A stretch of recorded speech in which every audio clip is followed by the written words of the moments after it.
Hello, and welcome to the inaugural James Barrie Poetry Prize.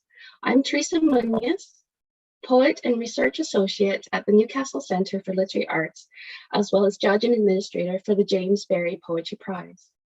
I'm very pleased to present the prize tonight with fellow judge Jacob Sandleros and with other judges Neil Astley, Sinéad Morrissey, and Nathalie Teitler in attendance. Before we begin, I'll just say a little bit about the prize and James Barrie himself. The James Barrie Poetry Prize was devised by Bernardine Evaristo and Nathalie Teitler and was designed to assist UK poets of colour who are ready to take their work to the next level. The prize is modelled on the Complete Works mentoring programme and is open to UK residents of colour. It is the first national poetry prize to include a year-long mentoring relationship and debut book publication.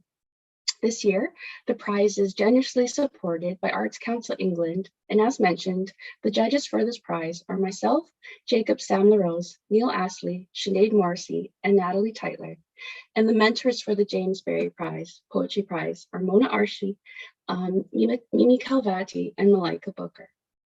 The prize is named in honor of James Barrie, a key figure in UK literature and one of the first Black writers in Britain to receive wider recognition.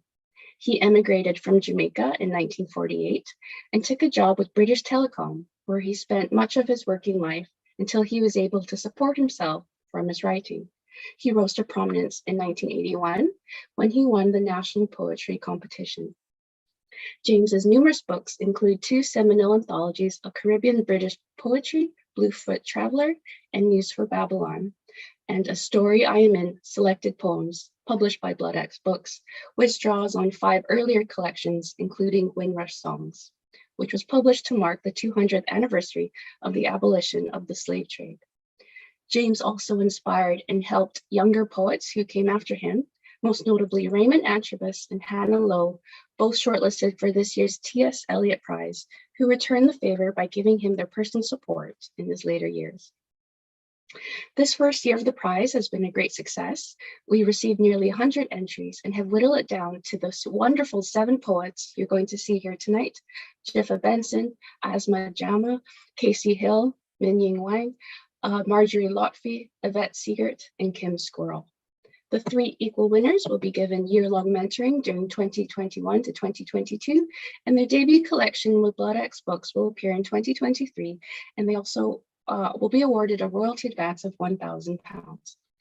Bloodaxe will also be gifting all the shortlisted poets and winners copies of James Barrie's selected poems, A Story I Am In, and his collection, Windrush Songs. I feel very privileged to have been a judge on behalf of NCLA and in partnership with Bloodaxe Books.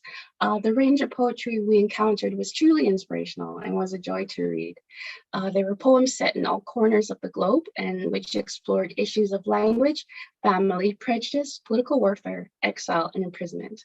And I'm so proud that the James Barrie Poetry Prize creates new opportunities for poets in the UK. I'll now hand over to Jacob to talk more about the judging and tonight's readers.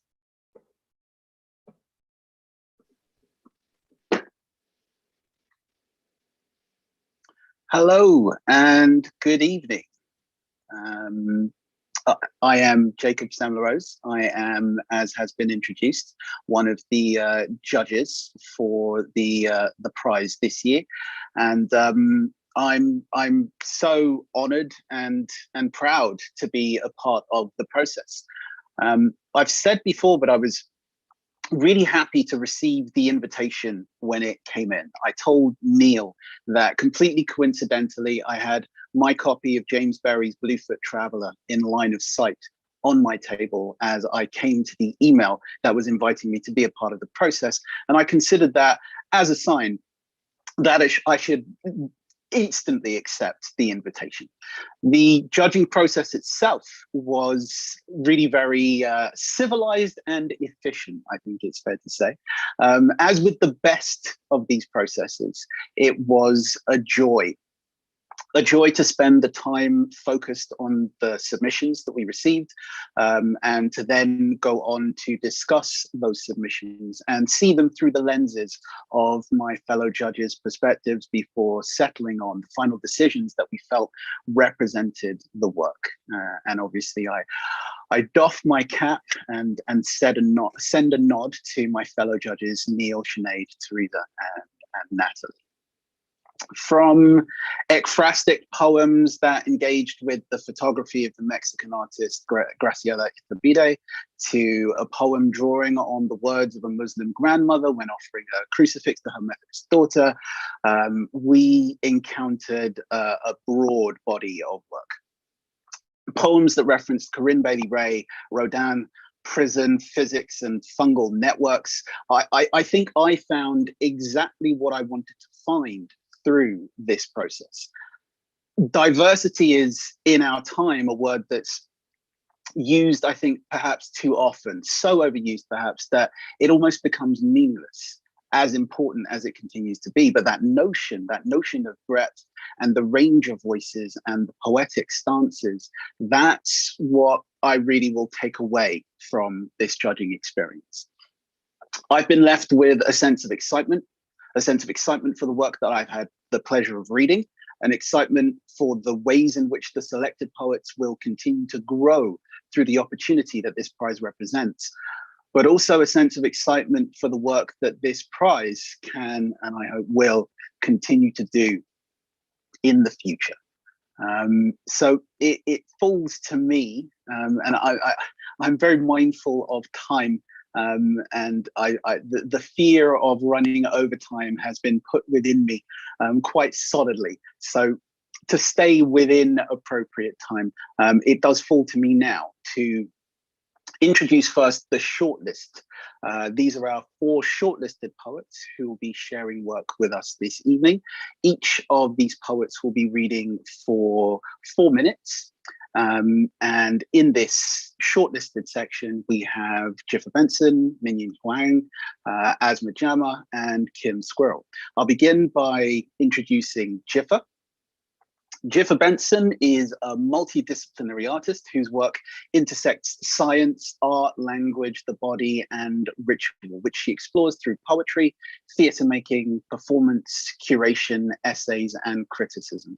She recently abridged and lightly adapted Othello for the National Youth Theatre and is currently working on a manuscript for her debut poetry collection and a commissioned play called Black Mozart, White Chevalier. It's an absolute joy, particularly having read Jiffer's work. It's an absolute joy to be able to introduce this evening as the first of our shortlisted readers, Jiffer Benson. Thank you, Jacob. It's an absolute pleasure to be shortlisted, and a wonderful thing to also be shortlisted with 6 other women poets, which I think is an unusual situation. Jacob mentioned the play that I've been working on at the moment called Black Mozart, White Chevalier. And in this play, I'm trying to cross-pollinate both my theatrical and poetic practices. So I thought it was an ample opportunity to put that to the test and read you a monologue from the prologue of the play, Black Mozart, White Chevalier. So here goes. Prologue. Paris, July 1778. The main stage of the Paris Opera. An empty spotlight in the middle of the stage. Chevalier de Saint-Georges walks into the light, dressed for concert in the manner of his portrait by artist Mather Brown. He wears a red velvet jacket with gold braiding. He is carrying his violin and bow. As he talks, he sometimes wields the bow like a conductor, sometimes like a fencer, and sometimes like a soldier. Chevalier. In this, our glorious age of enlightenment, what use is it to be a monarch's fancy? I, Joseph Boulogne, Chevalier de Saint-Georges, an anomaly in Parisian society, became at only 17 the first and the only Black knight in the King's Guard when I beat that old windbag Picard at his own fencing game. They called me the god of arms, and indeed, these arms embrace everything it takes to win. I am indeed crowned in the laurels of Apollo by all and sundry, and Marie Antoinette still holds me in her favorable light. But 3 sour-faced divas, long past their prime and accustomed to the trappings of luxury, cannot bear to countenance me as director of this grand city's jewel in its crown, the Paris Opera. They petitioned the Queen. Our honor and delicate conscience could never allow us to submit to orders from a mulatto. Oh, Father, why did you not make me in your image? When they hear my music, why can't they see the fire forge in my soul? They call me the American to my face, foreigner, stranger, other. Behind my back, I'm sure they call me the half-breed and ape. Their words drag behind me like a chain pulling me back. If a beast I must be, then I will be St. George's dragon, a creature of both foil and bow who lives for the applause. Since I am like them, but not of them, I will bring the city to heel, lead it by the nose as I would bridle a skittish horse, tether it to my soaring vocation.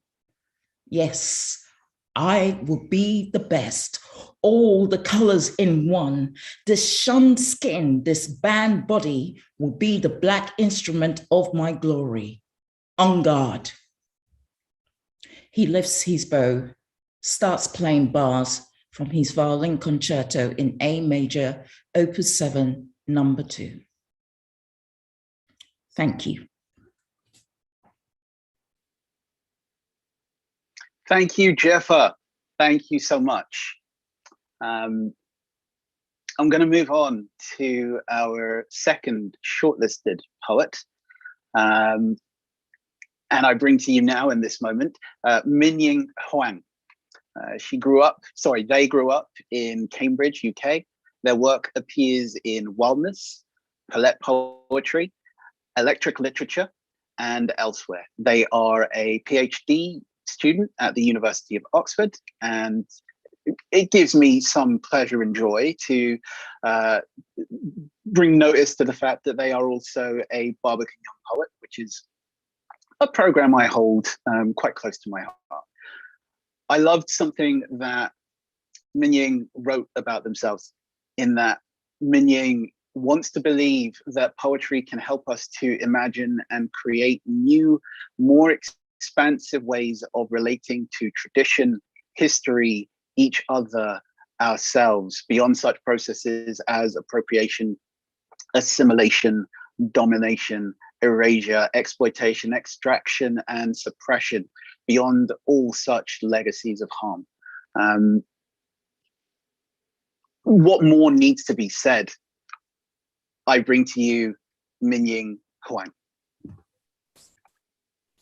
Thank you so much, Jacob, for that introduction. And on a more personal note, everything you do, all your support and care. Thank you so much to the other judges. I'm really thrilled to be here in the company of such incredible poets. Today, I will be reading a poem titled Gauche in Stop Motion, and the epigraph is taken from Danica Kelly's gorgeous poem In the Beginning. Magnetic flux, the press of form to form. Danica Kelly.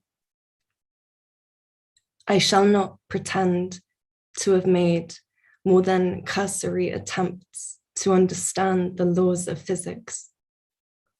In my eyeline, the skittish notations, the back and forth of my gaze, a careless caress, on the surface of things. In fact, hot under the collar. Sometimes I am not sure that I have a mind's eye.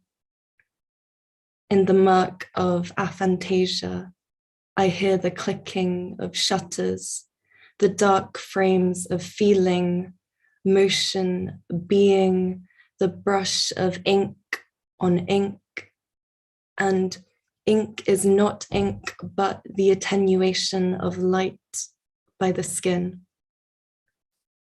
When I imagine your mouth on my breast or mine on yours, my sight folds the folds of us into the small of my back, as if to shroud us from our naked forms and bar the exchange of you and I, of I and you. We become an impossible image, more so even than Rodin's rendering of that kiss interrupted. I envy his hand on her hip, the closeness of their faces, bodies in flux despite the strictures of marble. I envy the almost, its enigmatic geology, mutual desire. Beholding its animation, the smear of sex upon form holds no water. Yet, even with open eyes, I blot myself out of the picture in arch of your touch. Thank you.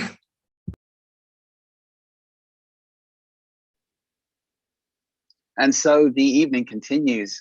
Again, absolutely beautiful. And I have the feeling that I will be saying the same after each and every reader. Absolutely wonderful, absolutely beautiful.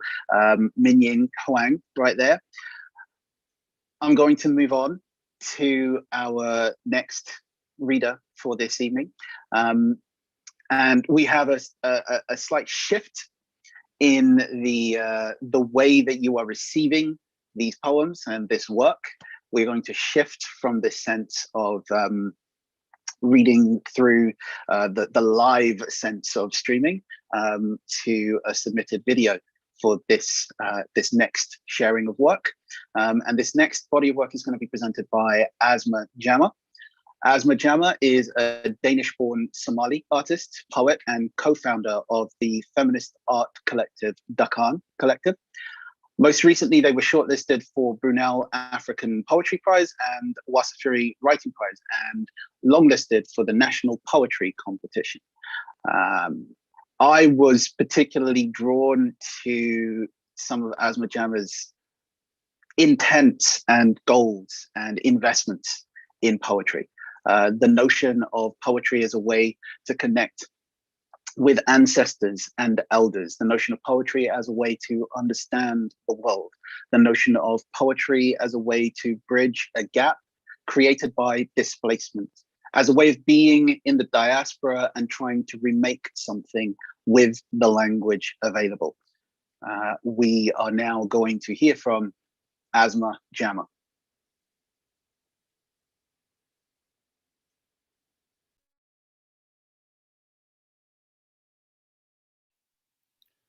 Self-portrait as mouth. One day in Ayaya's courtyard, I spoke Swahili, her real mouth. I put it on, snake bite to neck, hakuna. It would not seal mouth. School children promised to punctuate night with fires in our house. I had watched minarets burn, knew I could use water, its teal mouth. The dam was never made to be survived, water towers alone. Bore witness to each face entering the earth's concealed mouth. Awoa re-enters my dreams, voice soft from asking for me.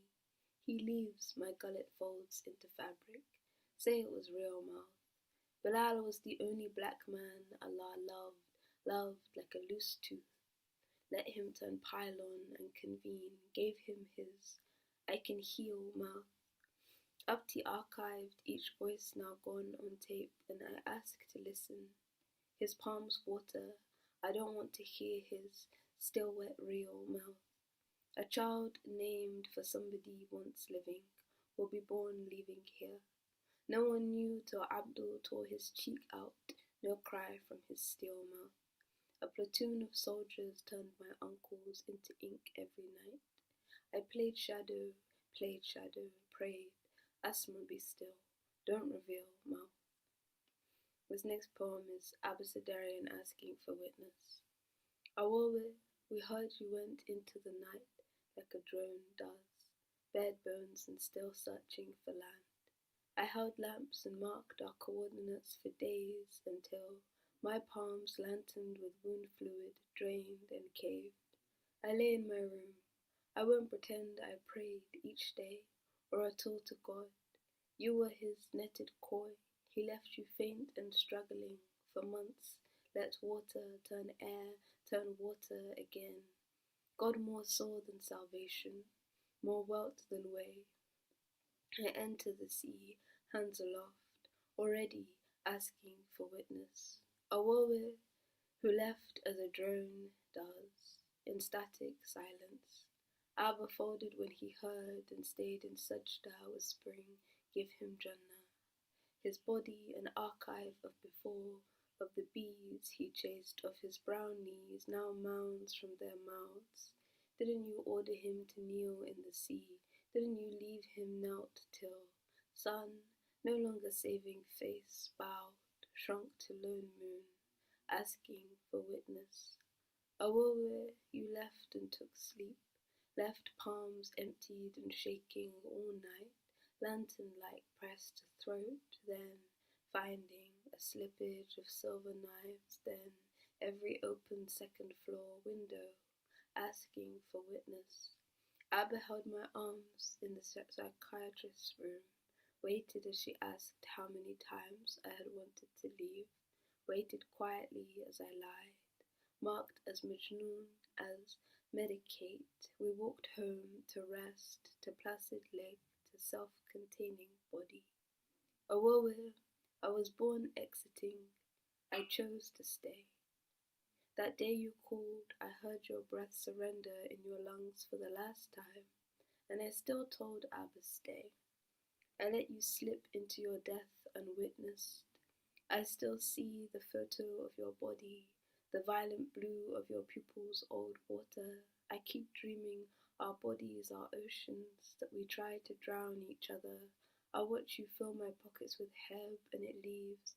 I dream you want, and I float anyway, yellowing like a burst starfish or some zakah-worthy creature at loss, asking for witness.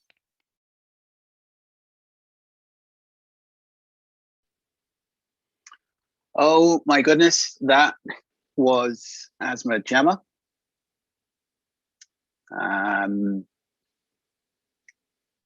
We now move on to our final reader for this particular segment.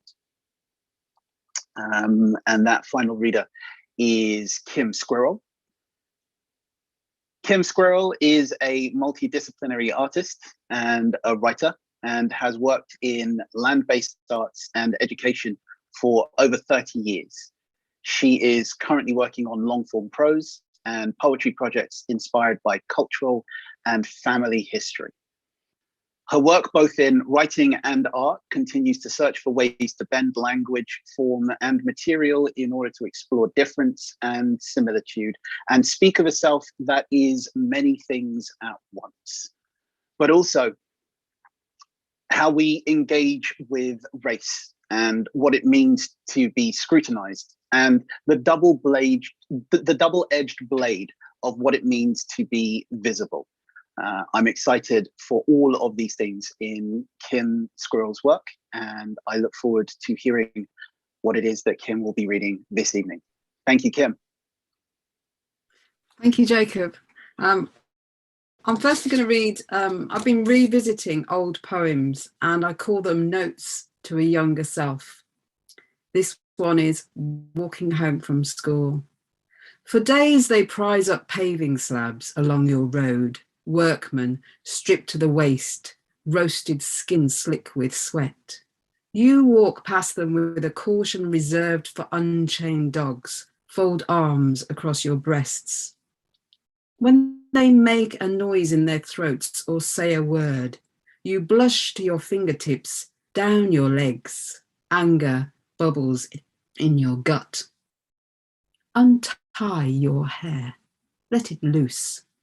Let it writhe and hiss. Turn their eyes to stone. The next two poems I'm going to read both have Latin titles, which is a complete coincidence. And the first one is What They Call You When You're an Older First-Time Mother. Geriatric primigravida. I sit at the edge of the bed, look down at my thighs where they meet the mattress edge, fat and flaccid.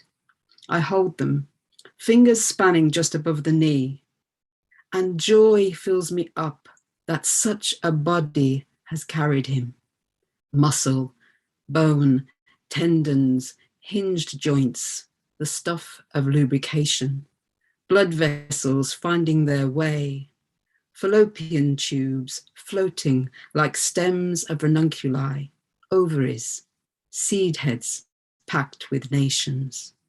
The womb, the umbilicus, where he and I entwined, shared breath and food, antibodies, cortisol, the hormones of love, the drum of my heart, the thrum of my voice. These hanging breasts that will grow him. I think of this body grown inside my mother's body, that single cell that started me, made inside her mother's body, of how we are packed inside one another, of how my life stretches back and forwards. I think of all the times I've stood before a mirror. My last poem is called Homo Sapiens. On the day when no planes flew, we lay an hour or two in the orchard, looking up at the sky. The same sky others watched for sunrise, for when to hunt or plant, for clouds. A sky where gods were born in the coming of too much rain or too little. And far off, the traffic's low growl, the tractors rattle across the fields. What else was listened to under this sky? The rumble of a quernstone, the rasp of a rake, a shepherd's call. And further back, the tick-tick of antler hammer napping flint, hand and eye and body bent to the making. In the ribbed percussion rings, in the flakes' sharp curves, the roar of an engine, the melting of ice. Thank you.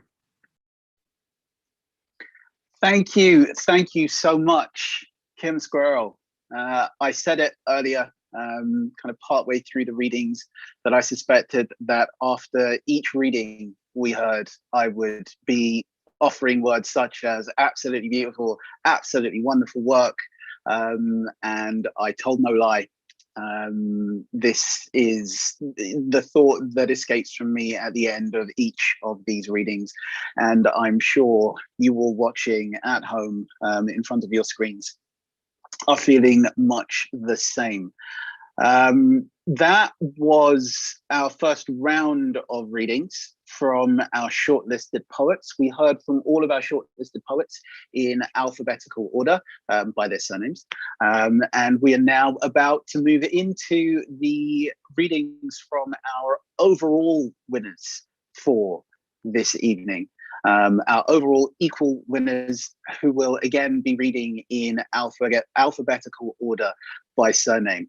It feels like this is a drum roll moment. It feels like this is a moment of kind of celebration all the way through, moving through our shortlisted readers right up until now, our overall equal winners. I will be introducing 3 poets, Casey Hill, Marjorie Lotfe, and Yvette Siegert. We will start with Casey Hill, one of our equal winners for the James Berry Prize 2021. Casey Hill is a poet, creative and professional writing graduate and digital mixed media artist, now based in Southampton, born in Winchester, and raised through Andover. There is so much that can be said about Casey Hill. There are aspects of Casey's bio and profile that really speak to me, particularly the body of experience that Casey has working within the healthcare sector and the insight that allows her to draw upon in terms of experience with that kind of broad sense of humanity. It can also be said that Casey describes herself as an urban voyeur, with an innate interest in the modernist slogan, "Make it new," looking at unusual lyrical ways to express an image and construct a stage for each piece. I'm also fascinated in the way that Casey makes use of the notion of abstraction as a premise or setting, grounded through luminous detail. But that's enough, I believe, of an introduction. Let's hear from Casey herself, please. Welcome for our first reading from our equal winners for the James Berry Prize, Casey Hill. Thanks, Jacob. Firstly, I would just like to say that winning the James Berry as an emerging female poet is a huge feat and honor within itself. When I graduated from my creative and professional writing undergraduate degree last year, we were in the height of lockdown, and I felt like any opportunities that I'd hoped for had been completely stoppered. And as a new voice, I was desperate to be heard. So winning the James Berry Prize is testament to that. I feel so lucky to be involved in such a wonderful grassroots prize that will no doubt change my life completely. This is a huge monumental moment for me. Thank you for everyone involved. I will be reading 4 poems. The first poem, Scuffing, gives testimony to my mum's experience growing up as a British Caribbean child in a predominantly white rural farming town in Hampshire. Scuffing, after Maya Angelou. I picture my mother at 11 years old, bow-legged, pint-sized, confined in her uniform, eyes weary even then, pulled in at the corners, cast in hickory, flecked with gold, the same shade Diana Ross and the Supremes wore on the cover of Cream of the Crop, shook those hips in. Gappy teeth, freckled cheeks, walking home from school, dragging her new Clarks against Salma Gundy brick, their leather cracked cry trailing behind, like the music of a cabasa made from gourd, like bay leaves laughing, rice and peas boiling. I see her enjoying the scuffing, reveling in its wrongness, the desecration of shoes so foreign, so hideous, her mouth flung open to the sky like Maya's, armed to the back teeth with glee. That pot of kiwi black polish under the sink that will slide over the damage like shea butter. We need much less than we think we need. Did Mum consider that?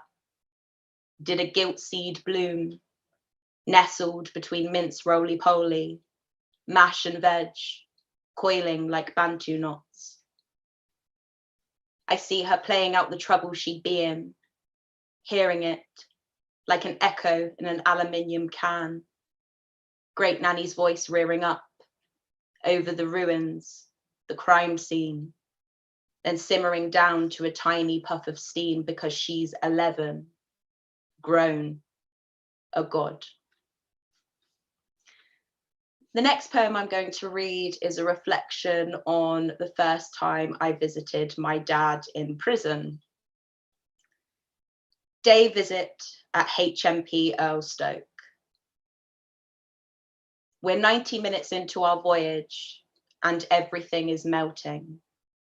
Lampposts, car wheels, golden arches, glossy licorice wires cuffing the sky, cut between gums of cloud like dental floss.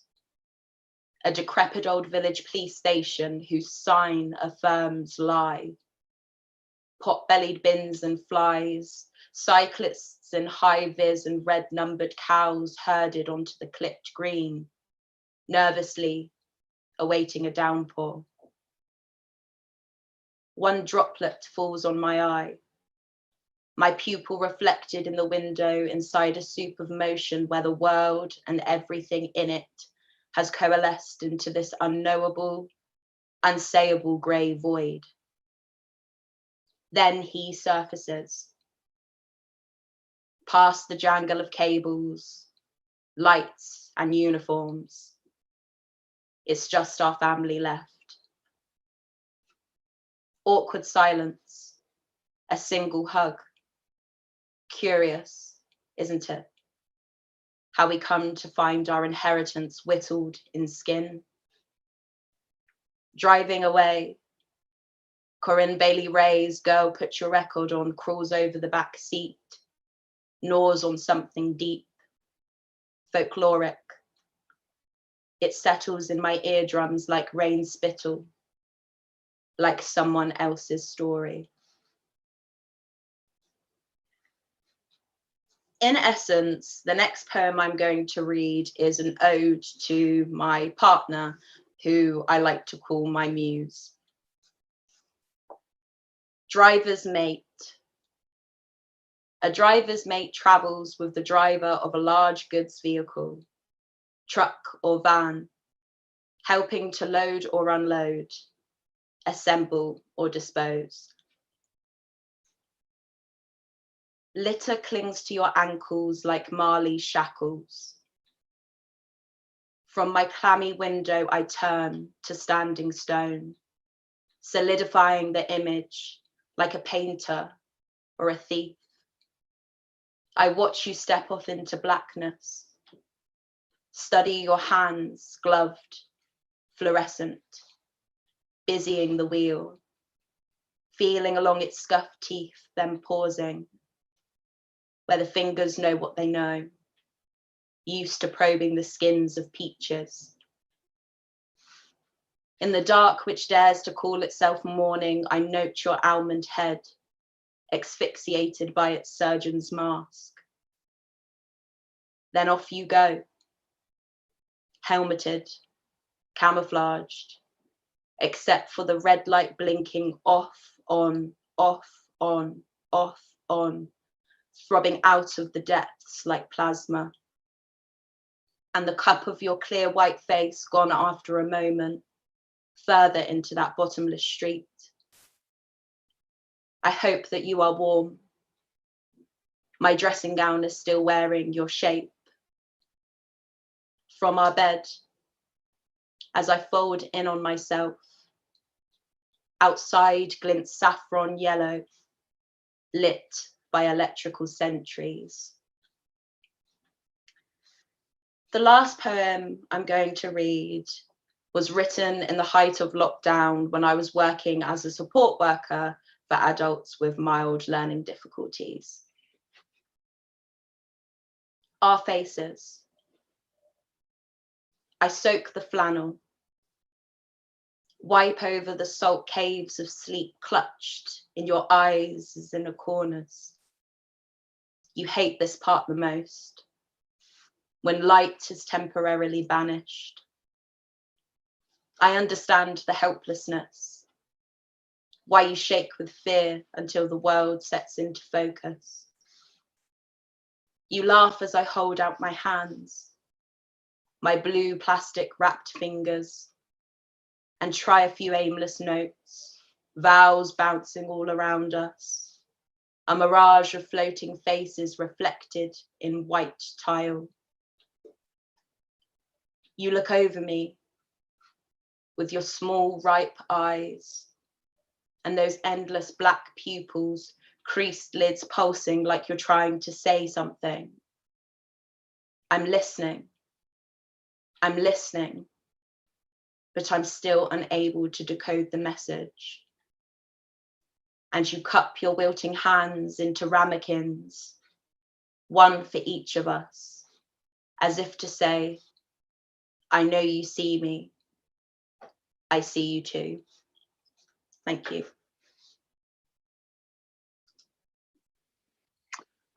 Casey Hill, we see you too. Thank you so much. Thank you.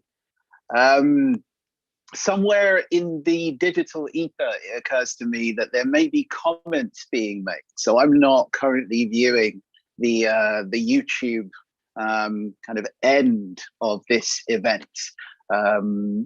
So I don't know if there are comments being made on a beside a YouTube video or whatnot.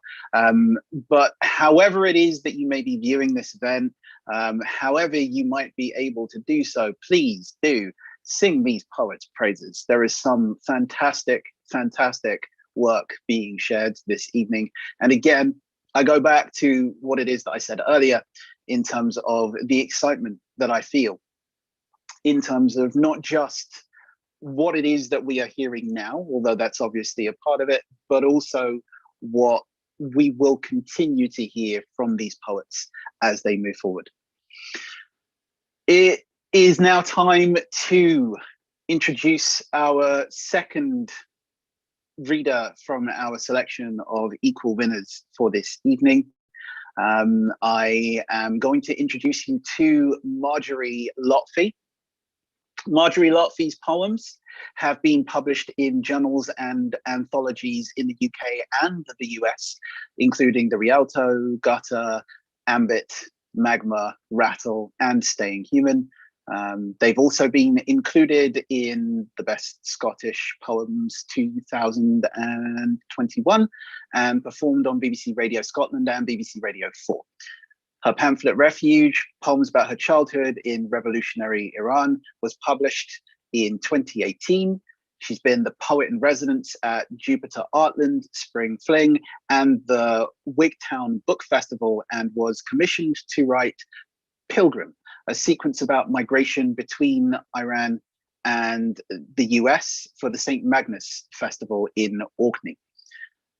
Marjorie presents a body of work that moves from the experience of assimilating, connecting that experience of displacement with an experience of belonging, to how it is that we come to terms with a history, often one that isn't even our own, to make a kind of truce with where we now choose to stay, and how it is that we choose to make a place a home. Marjorie's work also engages with the notion of how poetry can provide such space, whether physically, formally, or linguistically, that requires a reader's engagement to fill. I'm excited to hear what it is that Marjorie will be sharing with us this evening. I present to you Marjorie Lotfe. Thank you very much, Jacob. I just want to say what beautiful readings we've had before. They're hard acts to follow. So thank you to everyone who's read already, and to the judges for all their work and for giving me this opportunity. I'm going to read 5 poems, starting with one that Jacob referenced earlier.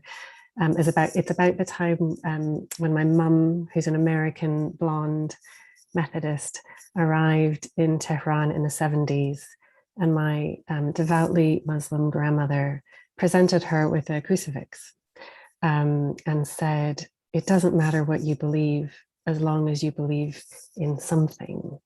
And I've used her words for the beginning of each stanza in this poem. But before I start, I'm going to tell you the meaning of a word in Farsi, which is ta'aruf, which is the quaintly Persian tradition of refusing a gift at least twice, preferably 3 times before you accept it. And it comes up in the first couple of poems. So gift. It doesn't matter that she's blonde, doesn't know a single word of Farsi, or had a taaruf, always refuse first before accepting a gift.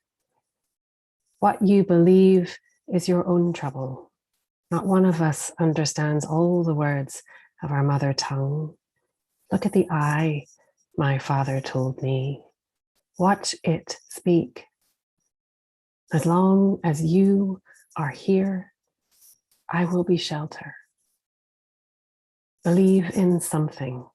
Your hands pressed together, palm to palm, are my body folded into the namaz. Each of us maps ourselves in the mirror, measures what we already know. And a couple of generations before that, my great-great-grandmother was walked from Azerbaijan across the border into Iran, into Tabriz, at the time that the borders were closing during the Bolshevik uprising. And she never saw one of her daughters again, who I've been told was her favorite daughter. And my father's recollection of that is that in latter years, she sort of lost her mind with grief, as you would. And his memory of her is walking the garden. So I thought I would write a poem in her honor and in her voice, and it's titled after her name, which is Khanum. I am not interested in Bolsheviks. Instead, it's the way light fell across my daughter's sleeping face, how she ate pomegranate, mouth brimming with tiny jewels, the way her nostrils would flare at the sight of mulberries, but when offered taarofing, she'd eat. Like swallows, we migrate, but there's no spring and no autumn in this place. Along with the samovar and the janamaz, I was walked from Baku across the border 150 miles, a distance I measured in the steps it would take to return. Now, in Tabriz, my grandson skips into the courtyard where I spend daylight, wearing a path around the lilting fountains, speaking to the birds. He sits next to me under the mulberry tree and listens before asking if he can send a message back home too.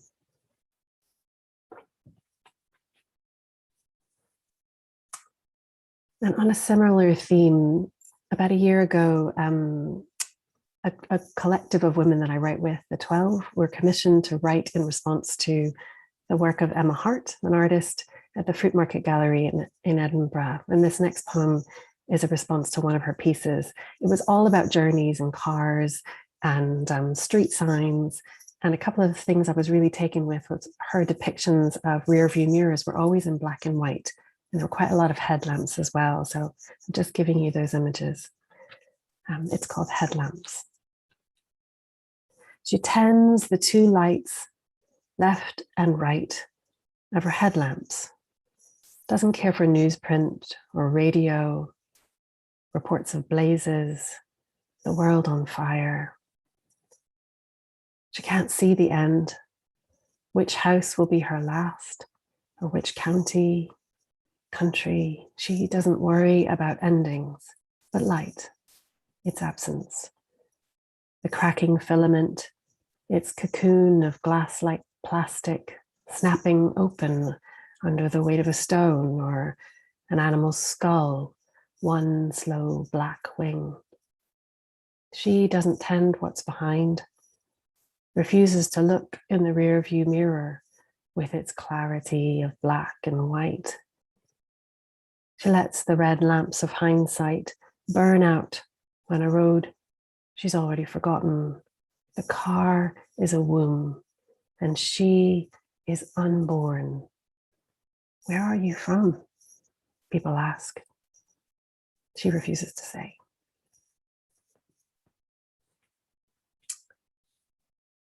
Sticking with that idea of journey, I wrote this next poem really for the refugees that are crossing continents at the moment and have been for years. but I wrote it after seeing an image of a sculpture by Francis Bruno Catalano. It's on a pier in Marseille, and it's a brass sculpture of a man holding a suitcase. But what's remarkable about it is the whole of his body cavity is missing. So when you see it, you spend a lot of time trying to figure out how it's holding itself up, how it's actually standing.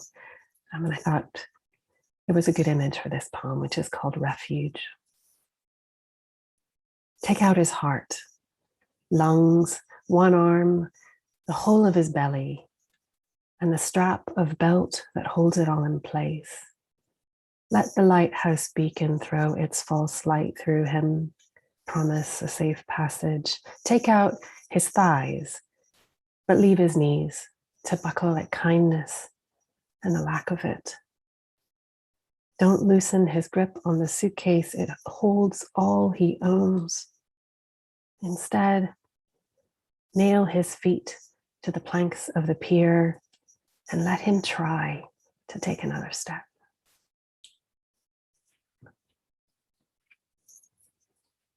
I'm just going to do two more. The next one is about the thing that people are always asked when they leave a country, particularly in a hurry. And this is about one family that I knew that took seeds for things, and in particular, a little girl bringing sunflower seeds away from home in a hurry. Sunflower. Her grandfather always said that everything she'd need was beneath the gray of its shell. The signposts of winter would come from its height, the strength of its spine, how long it resisted before nodding its head to wind. When she left, she took nothing but the seeds, their rattle in the tiny tin, better than money. No one else would know the shade of soil for planting or want flocks of birds for friends.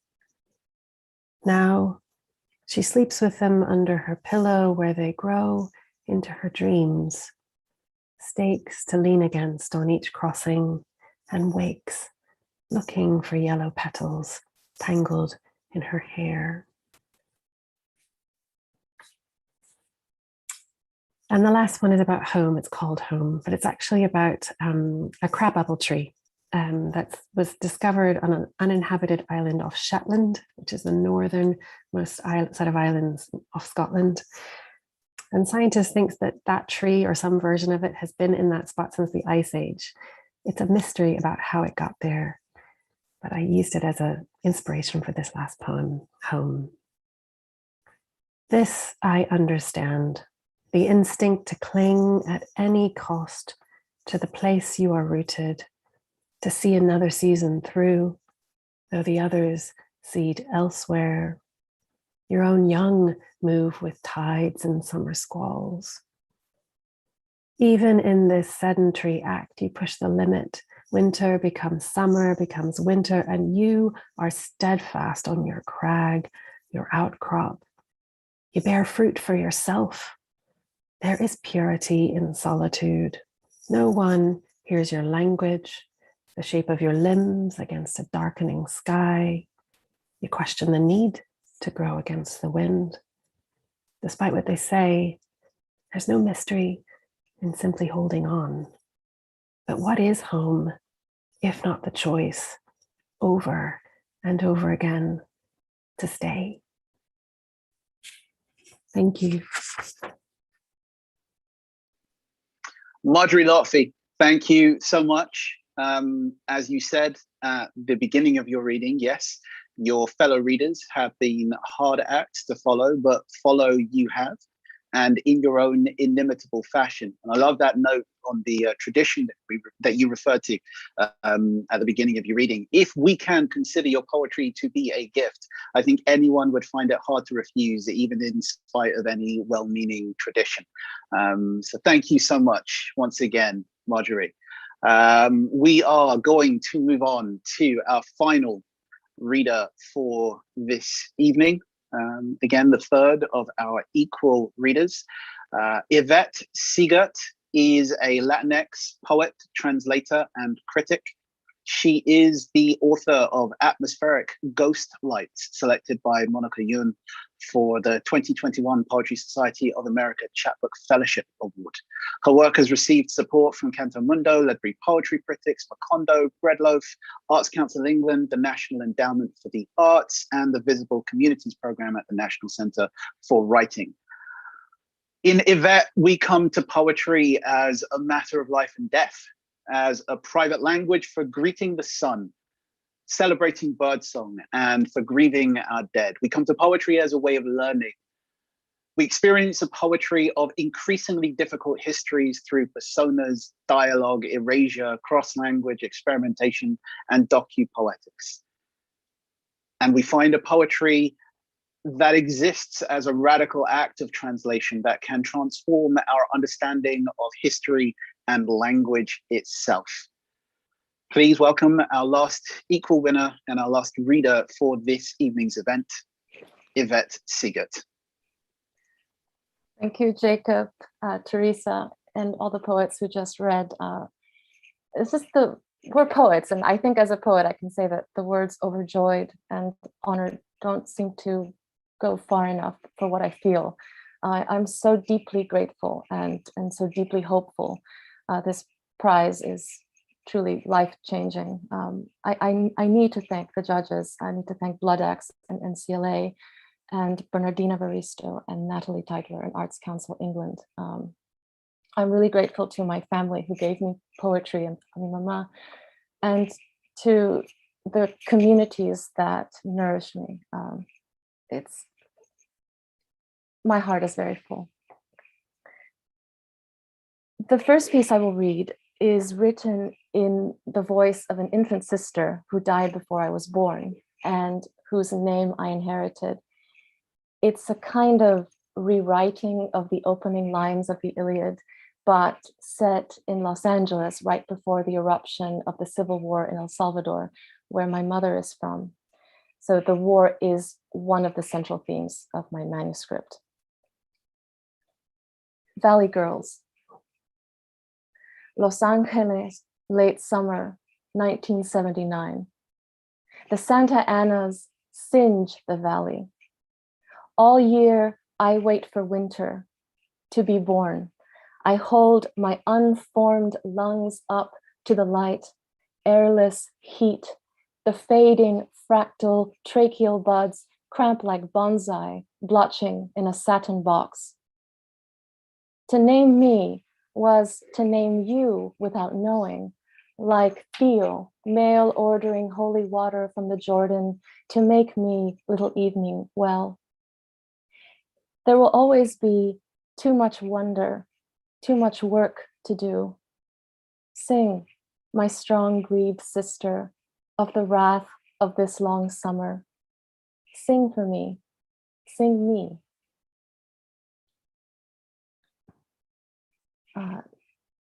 Since tonight is in many ways also about James Barrie, I want to quote something he said, which is that poetry is a form of music that stirs connections. This second piece is something I've never read out loud before. It's a theatrical cento, if you will, and it's made up of lines by writers I love. I'm sharing the screen with you. These credits, so the cento is made up entirely of text by other people, and so the credits for these authors is on the right side of the screen. The cento is about how we write a translation, and it is based on a classic Latin American song called Muñequita Linda that my father used to sing to me. And the translation you see on the left of is a translation of the lyrics, and the numbers correspond to the numbers I will call out. So if my voice doesn't choke, I will try to sing some of this as I go along. Cento as translation of Muñequita Linda by Maria Graver. 1. Muñequita linda. Some days there is a violent sister inside of me. Ella es la luna and she lights up the darkness. She is the moon e ilumina las tinieblas. Por ratos hay una hermana violenta dentro de mí. Ella es la luna and she lights up the darkness. I swallowed my blood right along with my mother's milk. Me tragaba su sangre junto con la leche de mi madre. You are singing in my poem. Tú con tu dulce vida. You and your sweet life. 2. De cabellos de oro, de dientes de perlas, labios de rubí. I now begin my song. Aquí comienzo mi canto. What a city you'll see here, sister, you who are more beloved than the light. The sky can keep its brilliant orbs. I'll stick to opals, diamonds, pearls. 3. Dime si me quieres, como yo te adoro. Sister, how my dreams terrify me. Kindred spirit, hurry and sprinkle water from the river. No tardes en llegar, hermana. Will you add this story to your stories of history and land and peace? 4.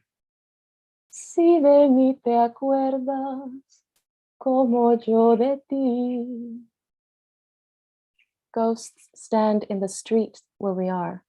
She tells her stories, we tell her ours.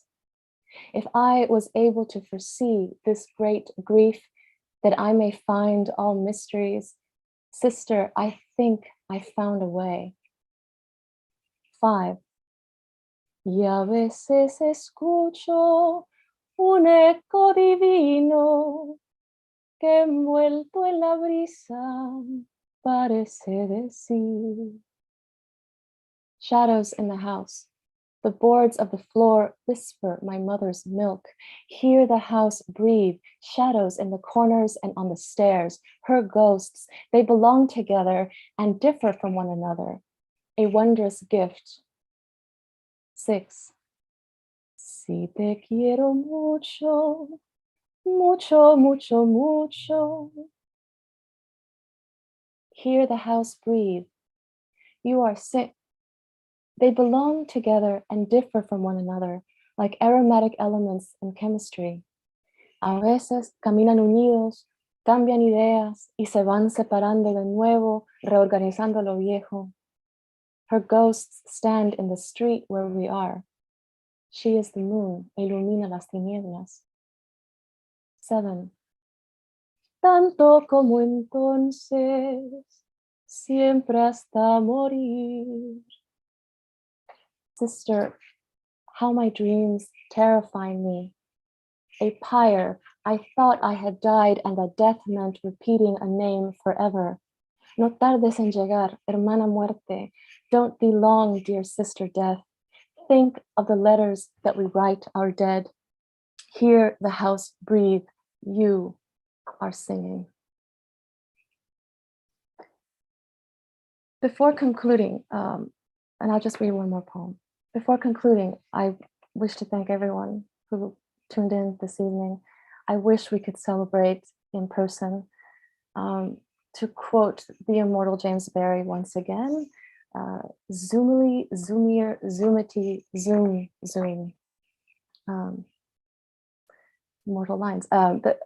I just want to end with one song, with one piece, which is a poem I wrote right before lockdown. And the title of this poem refers to the national bird of El Salvador. And it's for my grandmother, Lucas Evangelista Chicas. Torogos. I do not know how to sing for you. The poem I am trying to write you cannot exist. You do not speak this language. You cannot read these words. I think in the language you gave me, as I think you the language that gives me song. Where are the feet for this verse? Where are its hands? You who know how poignant the body is, give me sheen of turquoise feathers. Give me all your colors. Give me words to place here and say to myself when I enlist your names at night, not in closed captioning without sound, not in the azure applause of heaven. Here's a basic song. Usted me toma de la mano y me dice, vos niña, todo vos, mi vida. Where is the story here? How do these lines exist? I am singing for you like the soul when it learns a word for itself. Usted me toma de la mano. They say the earth is simple. You say, my love. Thank you, everyone. Yvette Siegert, at this point, I hope that everyone at home who is watching and listening to this is unleashing their own little round of rapturous applause in the direction of the screen that they are watching. And I'd like us for a moment just to imagine all of those individual little peals of applause coming together to create a soundscape of celebration. We have had joy, gratitude, hope, excitement, and poetry. With these words, we have been blessed this evening. We have heard from our shortlisted poets, Jiffa Benson, Minion Huang, Asma Jama, Kim Squirrel, and we've heard from our overall winners, Casey Hill, Marjorie Lotfe, and Yvette Siegert. It's been an absolute joy, both as a judge and as a poet and reader and listener.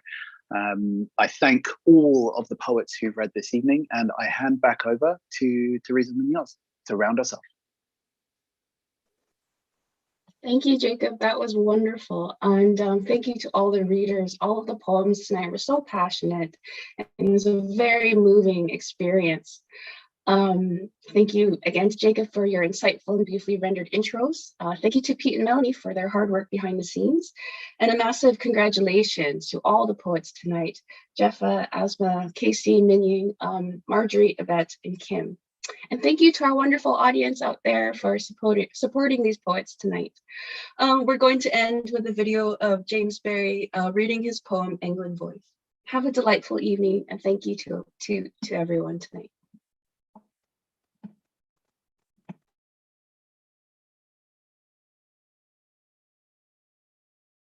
Yes, it's a sort of a village voice kind of character. England voice. I prepare, and prepare well for England. Me decide and don't leave behind all the voice of a slave estate bushman. None of that district bad talk in England. That bush talk of old estate slave man. Hear me speak in England, and see you don't think I a England native. Me nah go say, boy, how you do? Me I go say, how are you, old man? Me nah go say, what you yam last night? Me I go say, what did you have for supper? Patois talk is bushman talk. People who talk patois them damn lazy. Because me bush voice so settle in me and might let me down in a England. Me a practice talk like teacher till me England voice come out of me like water from hillside rock. Even if you fellows here don't hear me England voice, I have it and hear it in me head.